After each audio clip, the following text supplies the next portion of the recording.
Hello, everyone. It's 10 p.m. here in Sweden, and as I learned, it's whole 2 a.m. in Bangladesh, where our today's speaker lives. So I would like to welcome Mohammedul Alam and his talk on Welsh Hadamard-derived linear vector symbolic architecture. So, Mohammed, without any further delay, please, the floor is yours.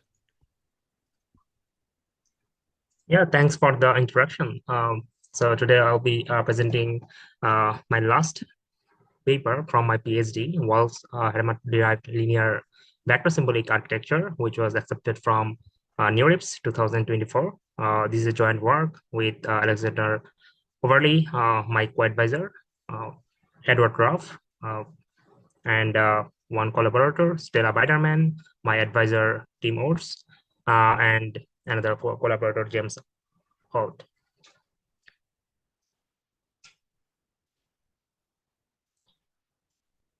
Okay, so as an introduction to this work, so there exist many vector symbolic architectures, but they have some numerical issues, numerical instability, computational complexity, or even suboptimal performance when those vector symbolic architectures are applied to a neural network.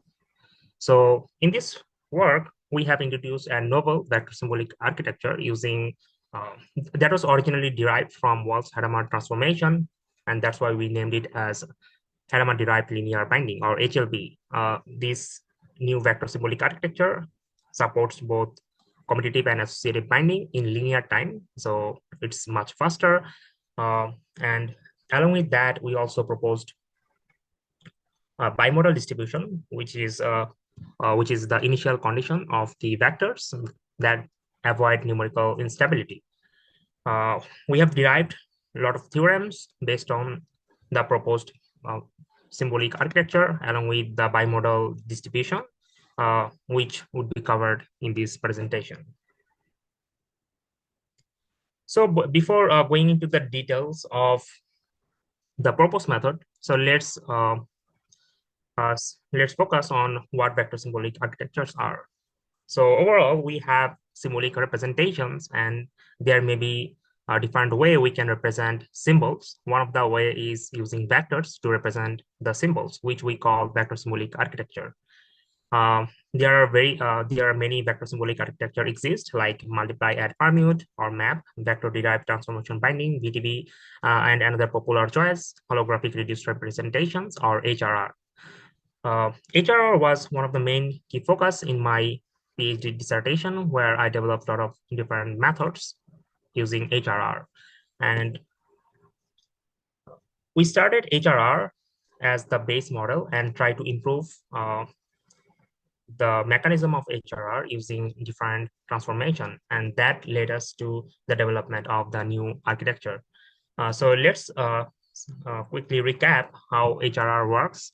So let's say you have symbols and you have those symbols represent some vectors. So for example, let's say you have the word shape square, color red. These are the word or tokens that represent some of the vectors.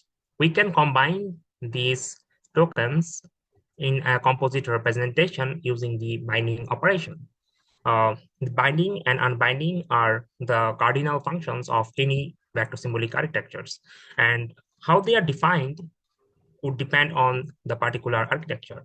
In holographic reduced representation, they are defined, excuse me, they are defined using Fourier transform.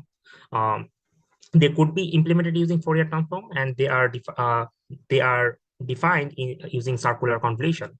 So binding is just circular convolution between two vectors, um, and the unbinding is the same process except the inverse of one of the vector in Fourier domain is applied to retrieve the one of the corresponding component of a vector pair. Along with the binding and unbinding, some paper also propose a projection step. This projection step help to normalize the vector in Fourier domain to reduce the noise during the retrieval process, because the unbinding is a lossy process when we have more than one bound vector pairs. So this projection step helps to reduce the noise during the unbinding process.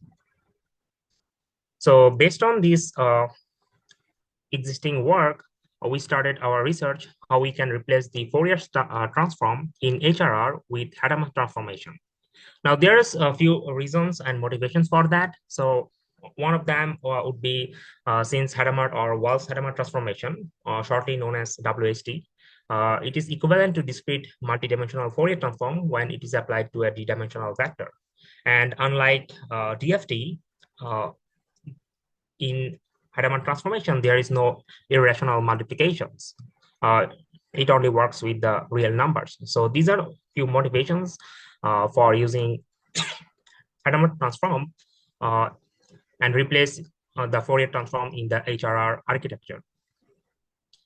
So in our binding definition, it's very similar to HRR, except the Fourier transform is now replaced using Hadamard transformation. Now, in HRR, we apply the inverse Fourier transform to transform the vectors in the time domain. But in case of the Hadamard transformation, the inverse of the Hadamard transform is the Hadamard transform itself. So there's no need for inverse.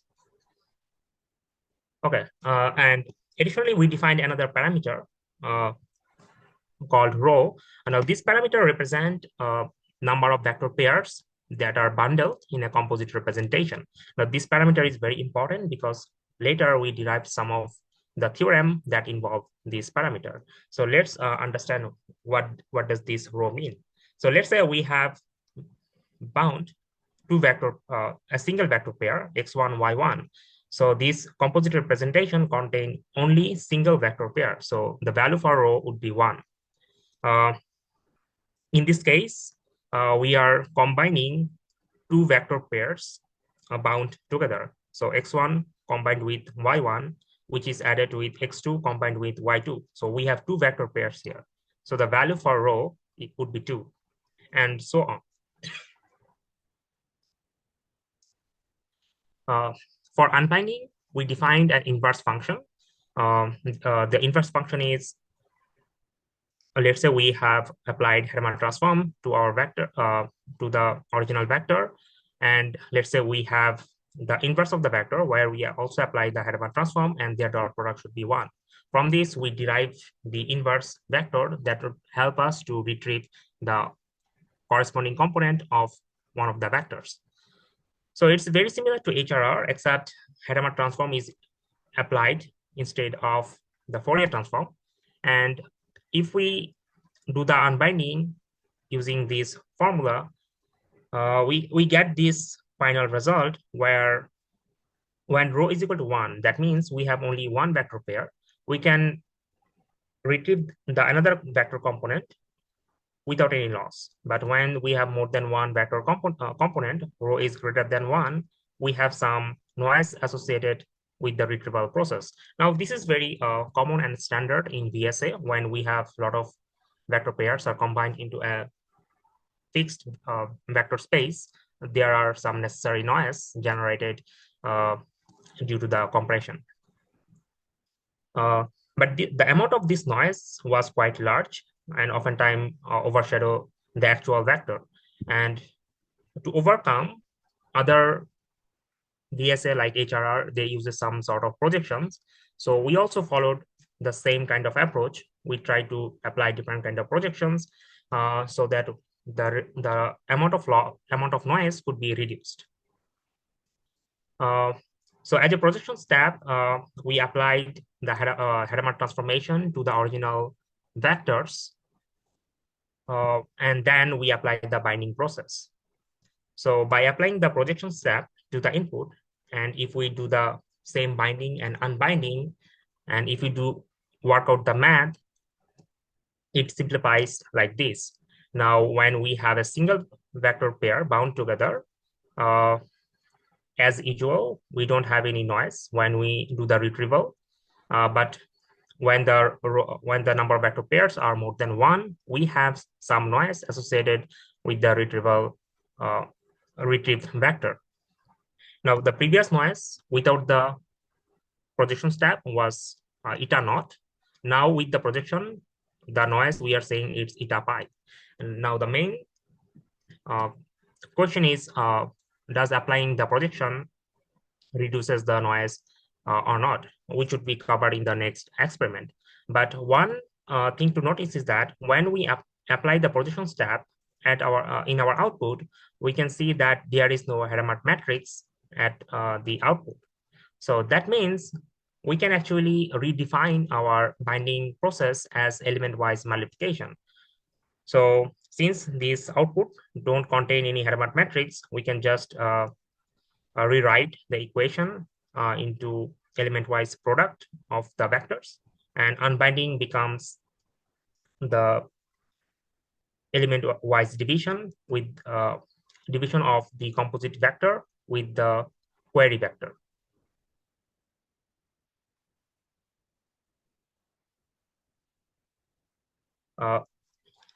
But this projection step simplifies the equation, but it causes one problem, which is now the unbinding process becomes the element-wise division.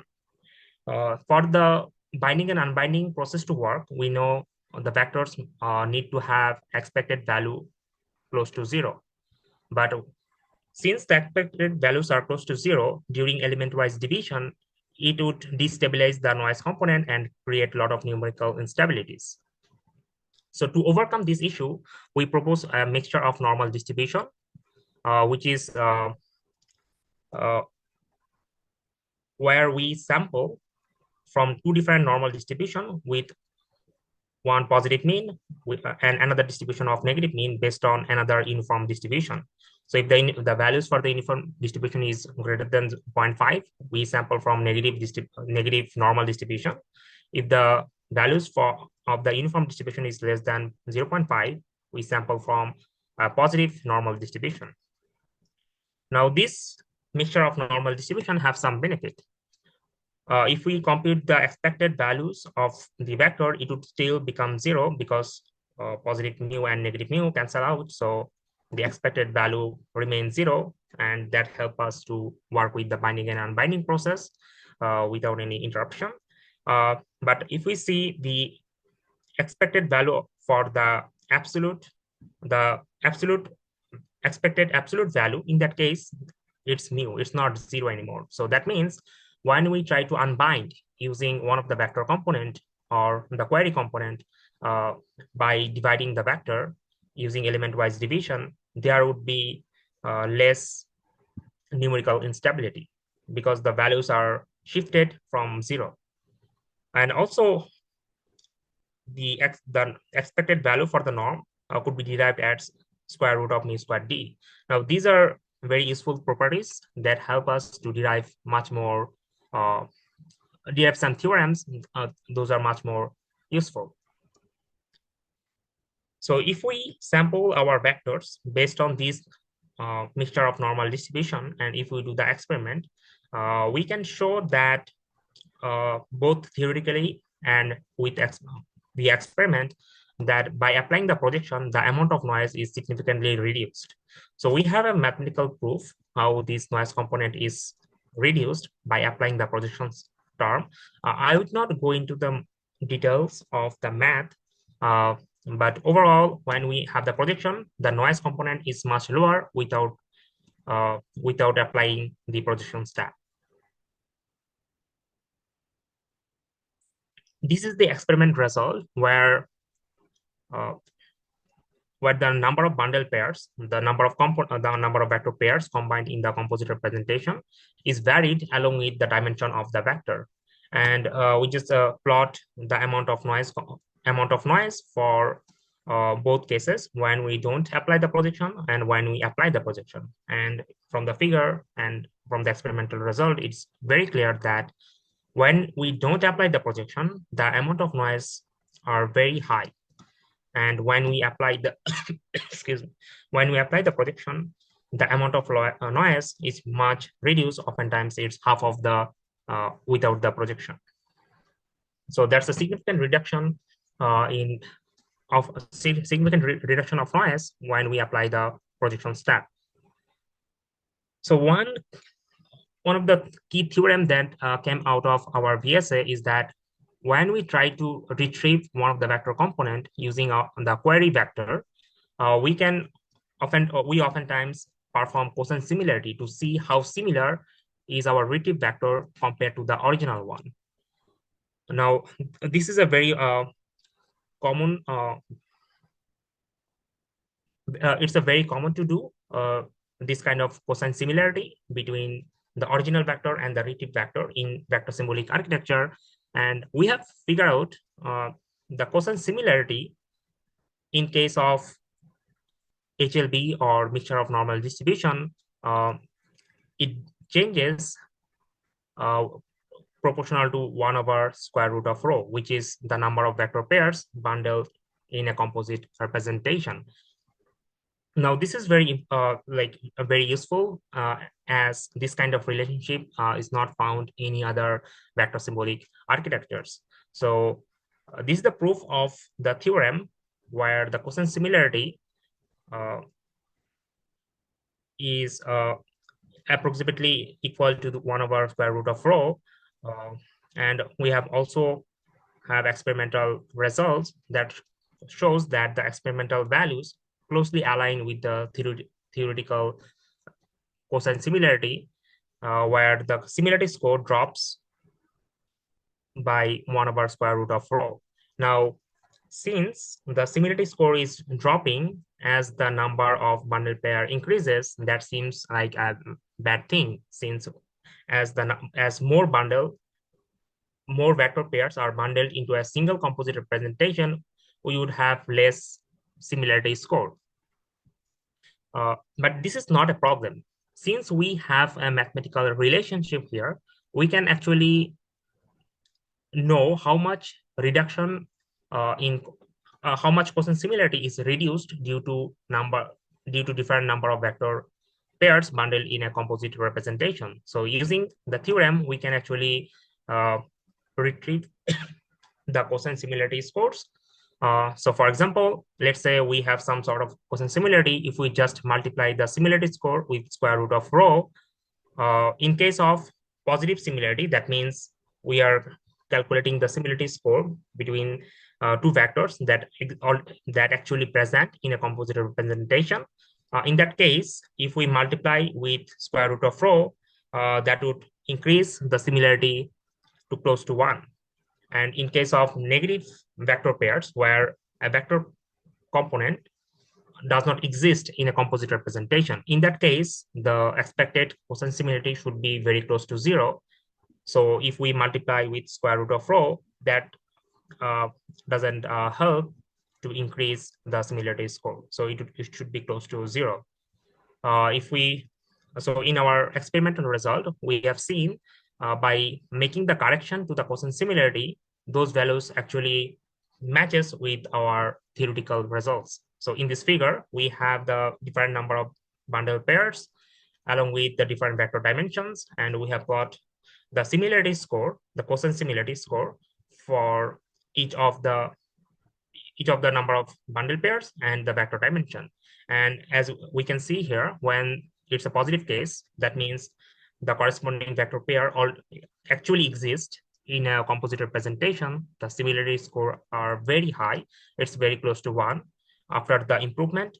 And when the vector component doesn't exist in a composite representation, even if with the multiplication of this correction term, the values remain close to 0, which matches with our expectation or of theoretical result. We have another theorem, which we are calling norm relationship. So in the previous theorem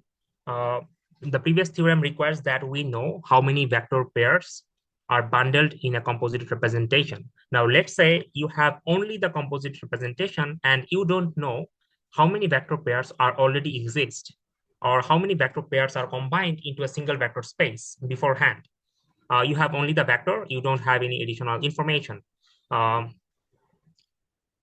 Given few information like mean of the distribution, we can actually figure that out or make an approximation of how many vector pairs were originally bundled in a composite representation.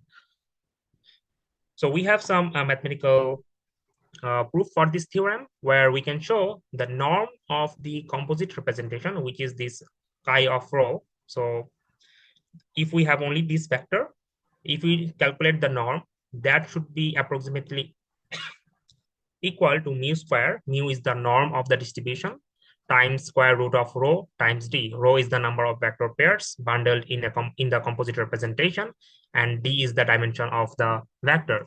So from this, we can just rewrite this equation, and we can make an approximation of how many vector pairs were uh, originally combined into a single vector space using this formula, which is the norm of the composite representation divided by mu to the power 4 times d.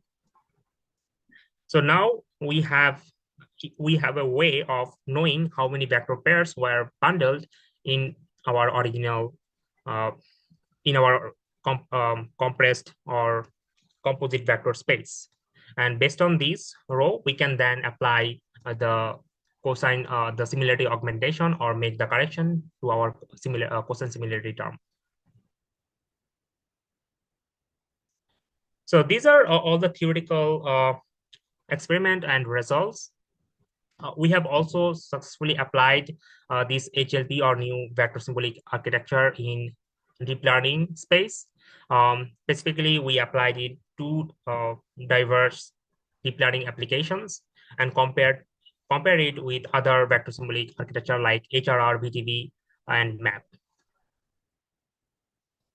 The two applications where we applied our new VSA are Connected Symbolic Pseudo Secret, CSPS, and another application is Extreme Multi-Level Classification.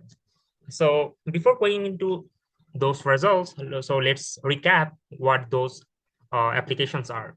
So CSPS is one of my earlier paper where we can actually hide the model information from our adversary. So for example, let's say you want to train a model, but you don't want to provide the original data or the model, and you want to hide the information from the third party, whoever training your model. So CSPS is a method of hiding data and model information from a third party, from your adversary. So in this case, those data are hidden using the binding and unbinding process. And in the CSPS, in the original paper, we used HRR as a binding mechanism for both binding and unbinding mechanism of the secret to the original data, and which was published in ICML 2022. After developing HLB, we redid the same experiment, replacing the HRR with other symbolic architectures along with HLB. And if I compare the results, we see by applying the HLB as the binding and unbinding mechanism to the whole architecture, we see a significant boost in terms of both top 1 and top 5 accuracy on 5 different data sets. This experiment is performed on 5 different datasets. They are MNIST, SVHN, CIFAR-10, CIFAR-100, and Mini ImageNet. And combined, we have the highest geometric mean among all compared to other vector symbolic architectures in all different datasets. So this is one of the results we have, that is in terms of the accuracy. We have another applications where we applied this novel vector symbolic architecture, which is extreme multi-level classification. So in extreme multi-level classification, we have a number of classes in the range of like 10,000, 100,000, or even 200,000. So there's a very large output space. So now that's a problem because since the number of output are significantly larger, so at the final output layer, we have, if we do a traditional classification, we would have very large number of neurons at the output layer. So that's not feasible when the number of classes are like 200,000. So there's a way of using VSA to reduce the final layer output space into a single vector. So in XML with VSA, we predict a single vector, and then we have unique vectors for each of the classes. We apply the unique vector uh, as unbinding to the predicted vector of the network to see whether this particular level exists in our prediction or not. And that's from the similarity score between the original level and the predicted value. We make a decision whether this particular level exists in uh, in the output or not. Now that reduces the output space significantly, as the dimensions are typically in the range of like 256 or 512, which is much lower than the actual output space. These multi-level classifications are usually evaluated in terms of discounted cumulative gain, or NDCG, or and its propensity score counterpart, PNDCG. So we have performed the experiment using different type of VSA, and on eight different data sets. In all the data set, we have received the highest score, both in terms of NDCG and PS DCG, when we applied HLB as the binding and unbinding mechanism uh, of unbinding mechanism in the final output layer to see whether a particular class exists in our final output space or not. And this data set have very large output space. For example, this delicious 200K data set, it has 200,000 labels. So the output space is much larger, but by using the VSA, we are able to reduce the output space significantly lower in the range of 256. So in conclusion, in this work, we have proposed a novel vector symbolic architecture, which we are calling Hadamard-derived linear binding. It offers significant benefits. Additionally, we proposed an initialization condition called mixture of normal distribution, or MIND. We have some mathematical theorem that shows the quotient similarity would be approximately equal to the inverse square root of number of vector pairs, those who are bundled in a composite representation. HLB outperformed both CSPS and XML tasks to other VSS, and it shows its potential in future neurosymbolic AI applications.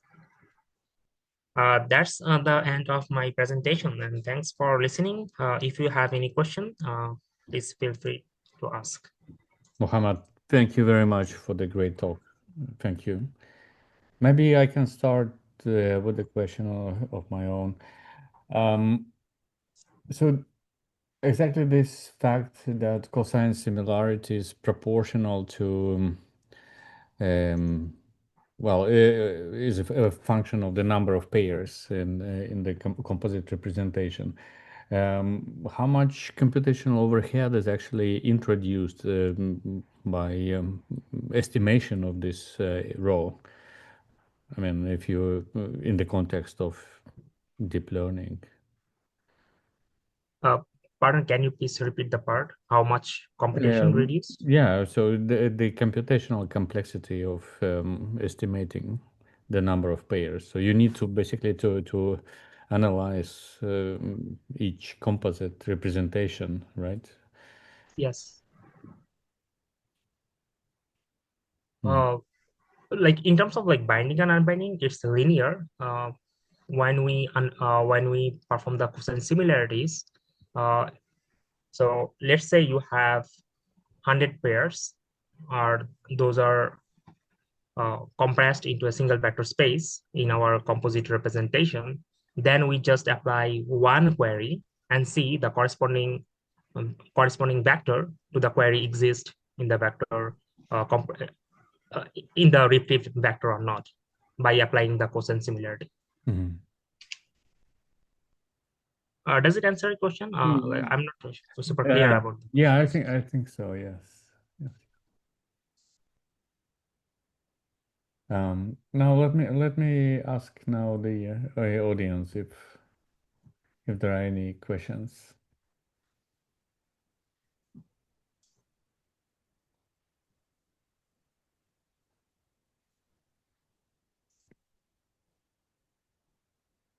No?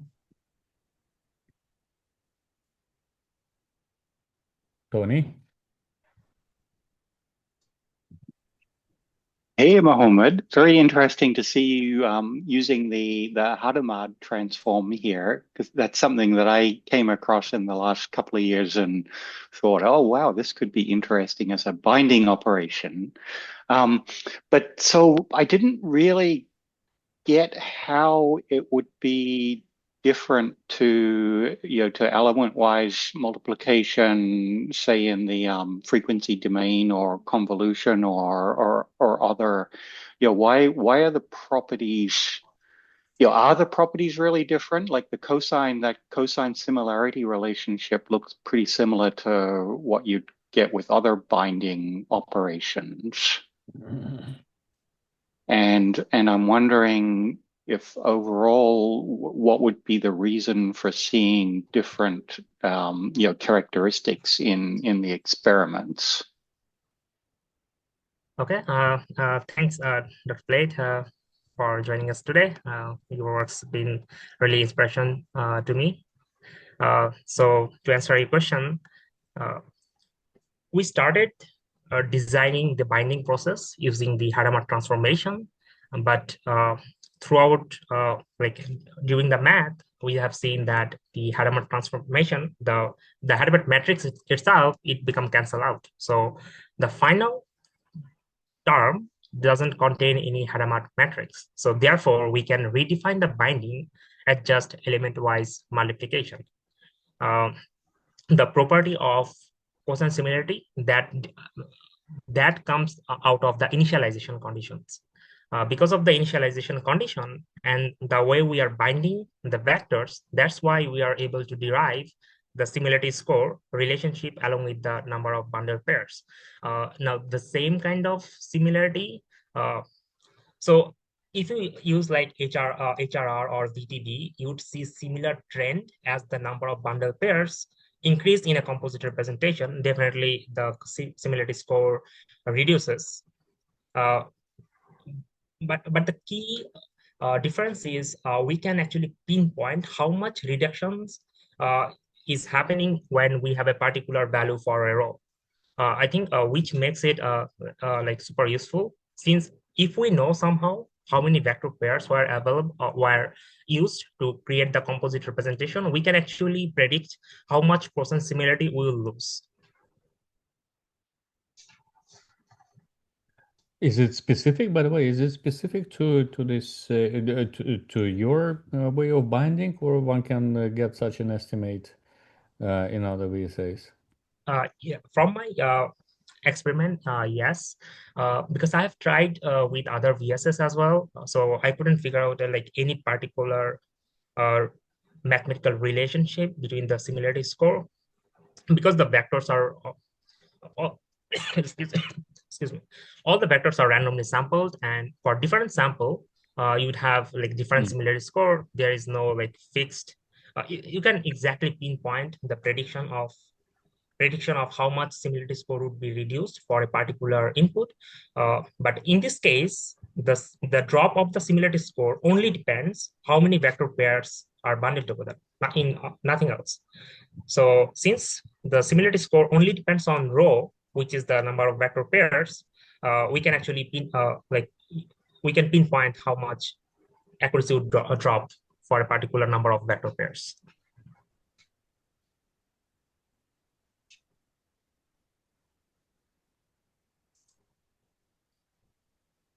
Okay. Yeah, I think I saw pretty similar things with other binding techniques and distributions as well. It all comes down to, statistics, and if you have large enough vectors, then things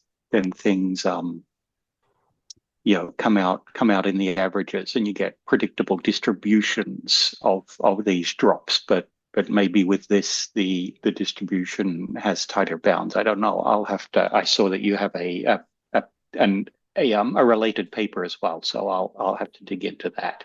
But that's Yes. thank you for the response on the Hadamard transform. So what you're saying is actually if you use it as a binding and unbinding operation, it basically cancels out. So Yes. that's sort of interesting. I'll have to noodle on that one with a pencil and paper. So yeah, thanks for that. All right. So let's check if we have more questions or comments. We have Dr. Edward Braff here, was my PhD co-advisor. Like he helped me to Actually, I have learn one about question, more if of I HRR. may. Yeah, Ahmed. Yeah, actually, maybe it's not really an important question, but for the experimental result of the noise reduction of projection operation, I noticed that there were I guess two dimensions, 5 or 6, which were extremely similar to the one without the projection. Do you think is that a surprise, or is there any chance that this is I This don't know. figure, right? Yeah, exactly. Like this dimension 5 and 6 looks quite similar to the case without the projection. Is there any like surprise, or this is something expected? This was initially was a surprise, but later uh, when I've seen the math, uh, uh, when the value for n is 5 or 6, the terms become cancel out in the noise component. So noise component have both like plus and minus. Because it's a Hadamard transformation, you have a lot of plus minus, and for 5 and 6, they actually cancel out. So the amount of noise becomes significantly lower for these dimensions. That's quite interesting. Cool, thank you.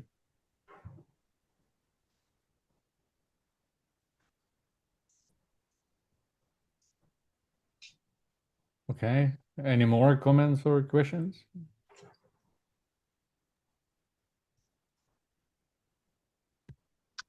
Yeah, Mohammed. So, you've been working with this and have looked at some of its properties. Do you have more plans for applying this in more domains and doing more with it? So when I left um, at the end of my PhD, there's been work going on applying the HLB on multiple instance learning. Uh, uh, one of the way we can ensure that the properties of a neural network. The output of a neural network hold the properties.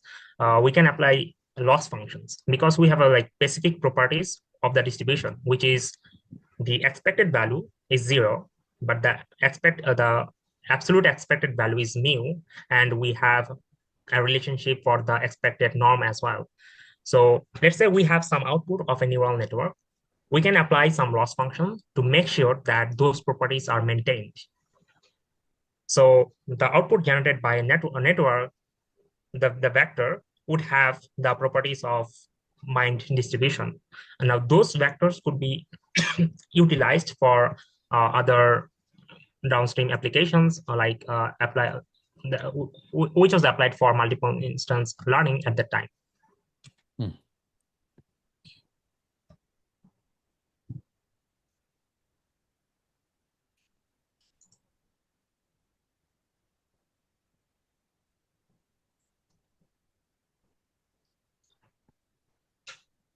Um, I also have another question about this extreme learning or extreme learning classification.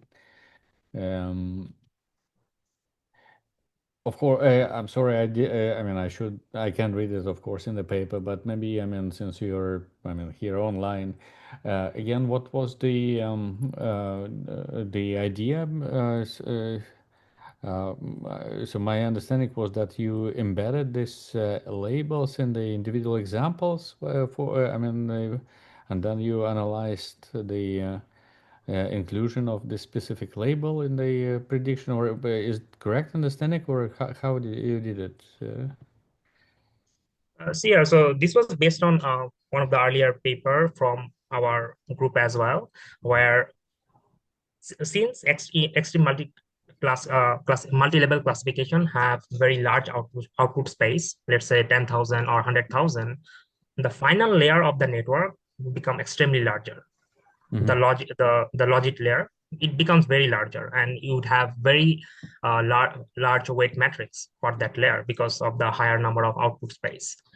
Now, this is one of the problems, and we can actually reduce the output space to just to a fixed dimensional vector, and we can think of the output of the network is just the bound representation. Okay, so let's imagine we have trained the network so that it can predict the bound representation. Now we have specific unique vectors for each of the classes. So let's say I have 10,000 classes. So for 10,000 classes, I have 10,000 unique vectors. Now I can apply the unbinding to the predicted vector of the network with each of the unique vectors to see whether this particular level exists in my output or the output of the network or not. Yeah, so that's the idea, to reduce the dimension in a very small space so that the output dimension of the network become much smaller. Yes, thank you. I think I had correct intuition. Yes, thank you. So let's see if we have more questions. Is Dr. Edward here? I see Edward is still here. I'm here. Hi. Hey, good to see you after a long time. Good to see you as well. Even though I can't see you, your camera is off, but that's fine. I'm in the car, so unless you just want to see the inside of my messy car. No problem. All right, but then so let's say the last chance to ask questions. Ask Mohammed a question. Well, I see Tony has. One last question. Yeah. So sure. you went pretty fast over the place where you talked about the distribution of the for the elements of the vectors. Can you just explain in concrete terms what that was?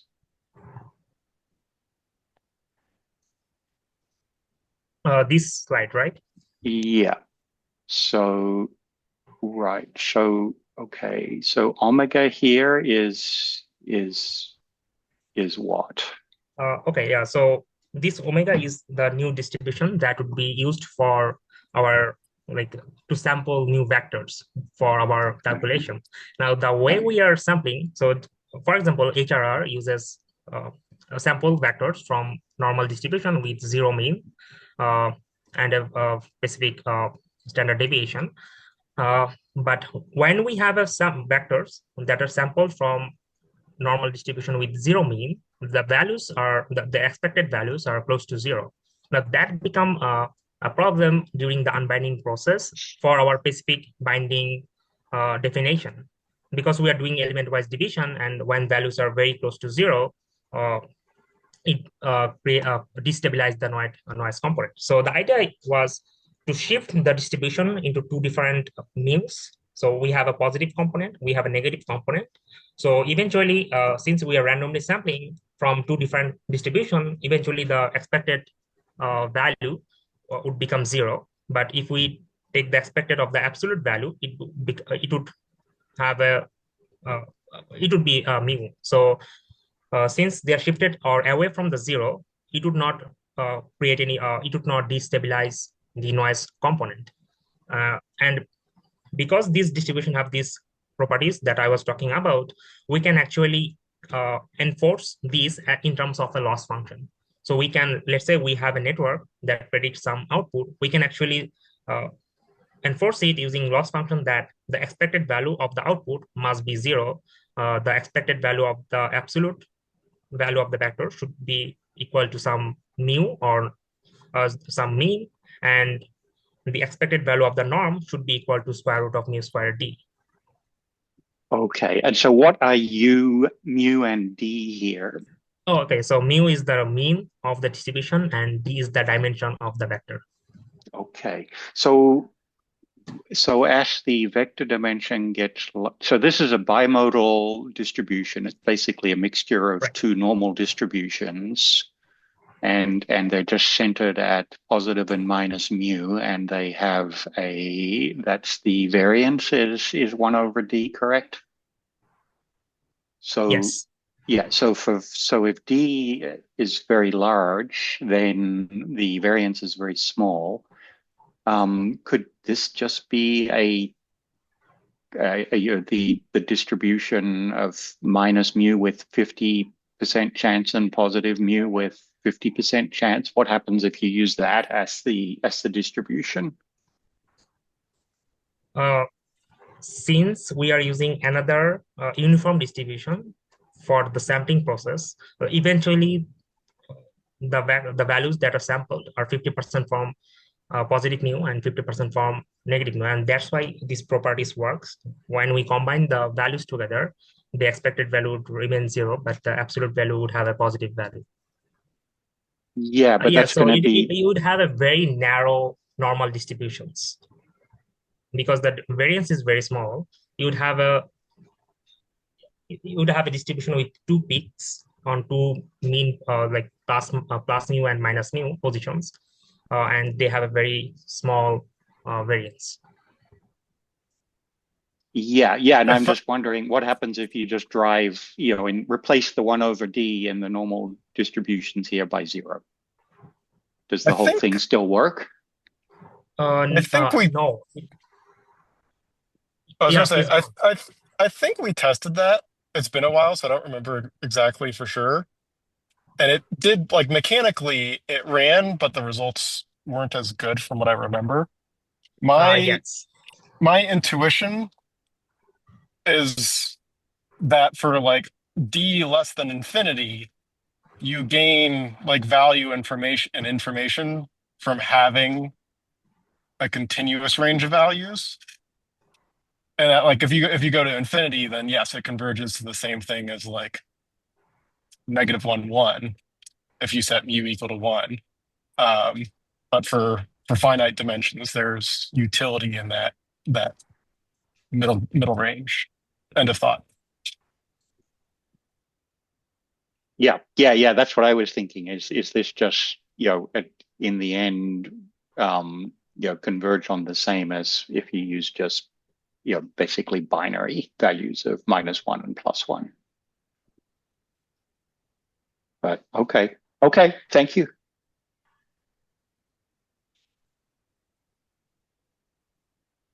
Okay, I think we had a great discussion today. Thanks to you, Mohammed. Yeah, thank you everyone for joining. So I was stuttering a lot because it's almost 3 in the morning. So sorry for that. So you see, so now you can get your day, you start your day early, so you can. Yeah. I have an office tomorrow 9:30 in the morning as well. So hopefully have a good Okay, sleep. but then it means that we are done for today.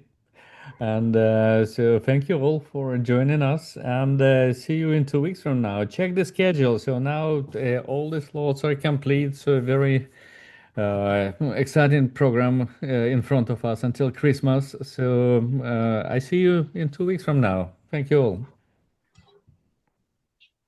Thank you. Thank you everyone. Bye bye.